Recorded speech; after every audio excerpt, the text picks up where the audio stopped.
And she has spent much of her career protecting this most basic, folks, this is the most basic of liberties, to worship as one sees fit. But we are especially thrilled that we're going to hear from an especially powerful voice, a fearless advocate whose passion for justice transcends borders, and she uses her voice to defend the voiceless.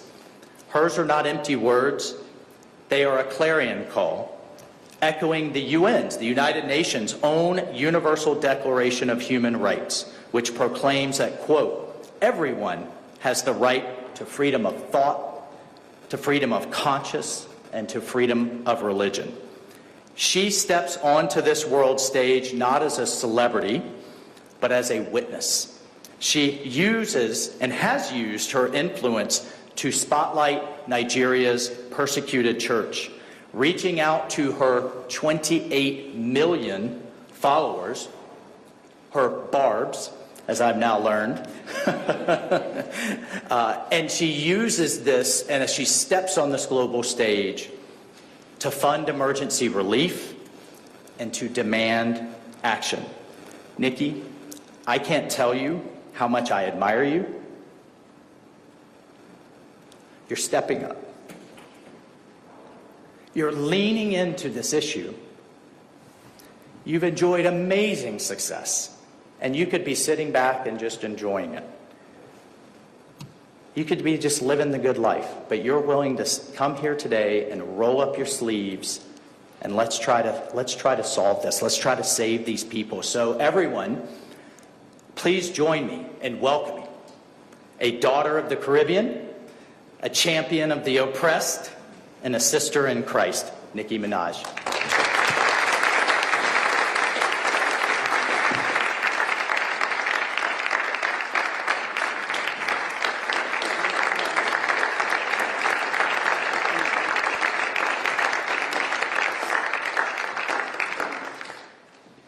Hello, everyone.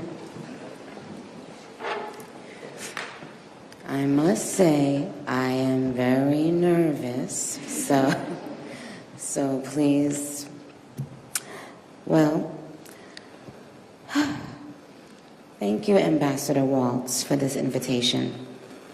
It is an honor to stand on this stage with you and the other distinguished speakers here today to shine a spotlight on the deadly threat faced by thousands of Christians in Nigeria. I would like to thank President Trump for prioritizing this issue and for his leadership on the global stage in calling for urgent action to defend Christians in Nigeria, to combat extremism, and to bring a stop to violence against those who simply want to exercise their natural right to freedom of religion or belief. I stand here as a proud New Yorker with a deep sense of gratitude that we live in a country where we can freely and safely worship God regardless of one's creed, background, or politics. No group should ever be persecuted for practicing their religion, like I recently stated on social media. And we don't have to share the same beliefs in order for us to respect each other.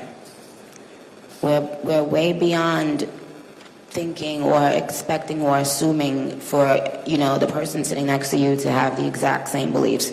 We're beyond that. That's ridiculous. But that shouldn't make one person feel less safe than anyone in any room. Music has taken me around the globe.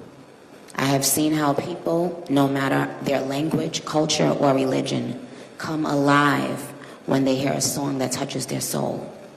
Religious freedom means we all can sing our faith regardless of who we are, where we live, and what we believe. But today, faith is under attack in way too many places.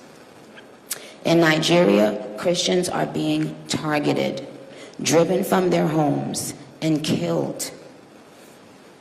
Churches have been burned. Families have been torn apart.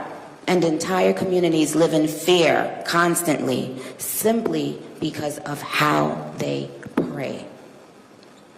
Sadly, this problem is not only a growing problem in Nigeria, but also in so many other countries across the world, and it demands urgent action. And I want to be clear. Protecting Christians in Nigeria is not about taking sides or dividing people.